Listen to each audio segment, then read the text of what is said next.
دا چا چی دا دنیا سر هم او غم او سوچ او فکری ہمیشہ جعل اللہ فقره بین عینی اللہ دتا غریبی دا دا استرگو پا دے منس کی دتا ودرائی وسن اشنا خبر کړه مته واستوي کنه چې زه به تاسو د پیغمبر خو خیرتوب څه بیانو خو دا غاره خبر اوره دغه خیرتوب به ته معلومي یعنی ته صرف دی وضاحت ته وګوره د پیغمبر وی چې د کم سړي د دنیا سره سوچ او فکري غریبي د د سترګو ومنځ کې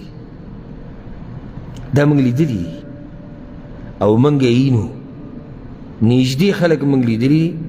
پردیم لیدلي دي هر قسمه خلک موږ لیدلي دي چې غریبي د هغوی د سترګو به یې منځ کې هغوی ته ودرولی شوی ده ښه مالداره ښه مزدوري شتي ښه ځان له دوه درې ټیمه رزق پیدا کوي ګزارې روانه ده بیا هم غریب او فقیر ملنګ دی ولې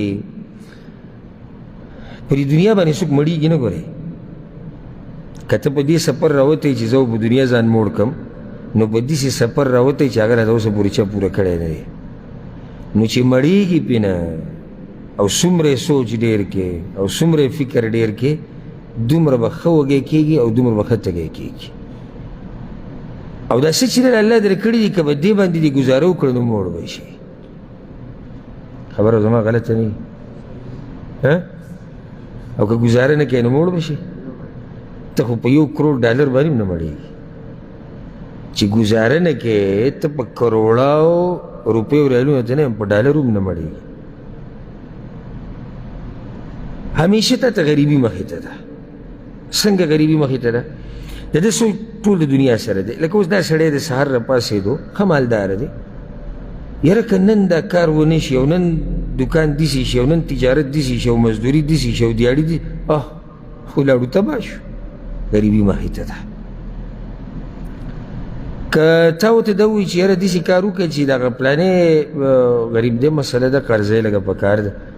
اور به نه کولی یو 1,000 روپۍ ده ته غریبي مخې ته شي حالانکې ښه وسیش دي خو دی وایي که زه دا 1,000 روپۍ ورکړمه دا بیا ماته میلاو نه شي او دا بیا داسې زه تباه شو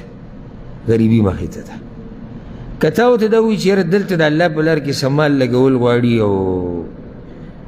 څه مرسته کول غواړي چا سره یا هر یو د الله په لار کې څه کوي ده ته غریبي مخې ته شي که دا زه ورکړمه دا خو حالانکه سبحان الله عجیبه دا ده یو سړي سره په لکاو دي په کروڑاو دي دی یېرېږي د غریبۍ نه او یو سړي سره یو څو سوه دي او هغه به نه یېرېږي د غریبۍ نه دې ته وایي د زړه مالداري دې ته څه وایي د زړه مالداري یو سړي سره 100 روپۍ پرتې دي جیب کې غریب وله مخې ته راکوي ما روټۍ نه ده خوړې وایي دا 50 ستا 50 زما ته به م وخورې زه به م وخورم دا مالداره دی او دا داسې مالدار یې تپوس یې مه کوه او هغه بینک اکاونټ یې سم ډک دی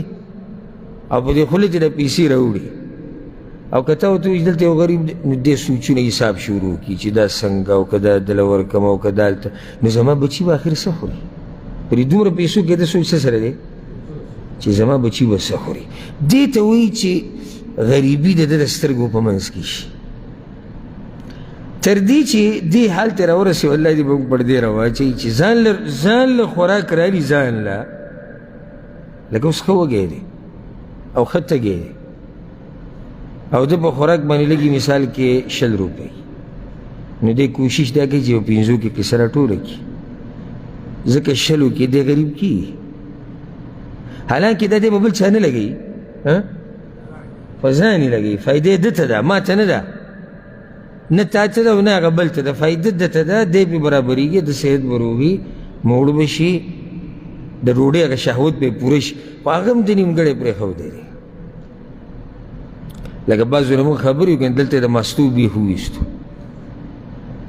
ماستو ډبې یې راغستی وي دې سره معده هم برابر وي او دې سره وایي چې دی خېټه نرمه وي ته به یې چې موږ نه پوهېږو په دې خبرو ښه زړه کېږي ته دله مزېداره تیکه پخه که دې ته ونه وتو هغه بل طرف ته بیا ما ته ووایي چې ته معده ښه ده که خرابه ده دې درجې ته سړی کله راورسي چې کله د سړي ټول سوچ او فکر هغه صرف د دنیا سره او عرش والا رب ته هېر شي پیغمبر صلی الله علیه وسلم بلال ته ویلي بلاله لګوه مه هېرېږه د عرش والا طرف نه په دې خبره چې هغه به په تا ونه لګوي نه لګوئ. او اسما ته ویلي رضی الله عنها وی اسما غوټې مور کوږي نه الله به غوټې ورکړي. هسې خبره مې دې پورې کوله چې کوم پیغمبر چې دا خبره کړي هغه به دنیا سره سوچ او فکري نه. و د حدیث اخرنۍ ټوټه درته وایم او په دې زړه یې ولیکه ولم یأته من الدنیا الا ما قدر له. دا سړی چې سحر ماښام د دنیا سره سوچ او فکر د منډې پسې وي دومره دنیا به ورته میلاویږي څومره چې په نصیب کې لیکلی شوي. اوس که د دې ډېرو سوچونو سره د دنیا ډېرېدی یو موږ به ځان وجلی ځان به م لیونی کړی وی. دا ډېر سوچونه سړی لیونی کوي موږ به ځان لیونی کړی وی خو چې راشی ډېر شوی خو په دې خو نه ډېرېږي. او یو روایت کې داسې راځي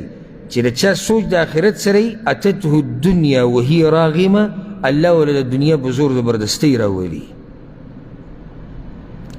خموړو به ګرځي. دنیا د راوستو دا مطلب نه دی چې دی به باچایي وزیر اعظم به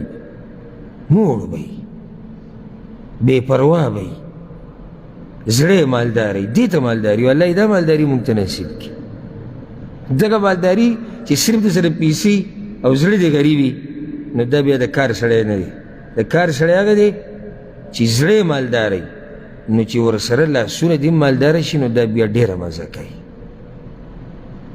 خیال مې دې خبرې ته چې زړه دې مالداري او لاس دې ورسره هم ډک شي نو دا بیا ډېره مزه کوي. ځکه چې سړی سم د زړه نه مالدار دی نو دی به اوس په ځان هم ولګوي په خلکو به هم ولګوي او د الله په دین به هم ولګوي.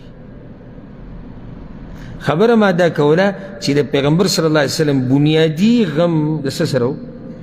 د دین سره.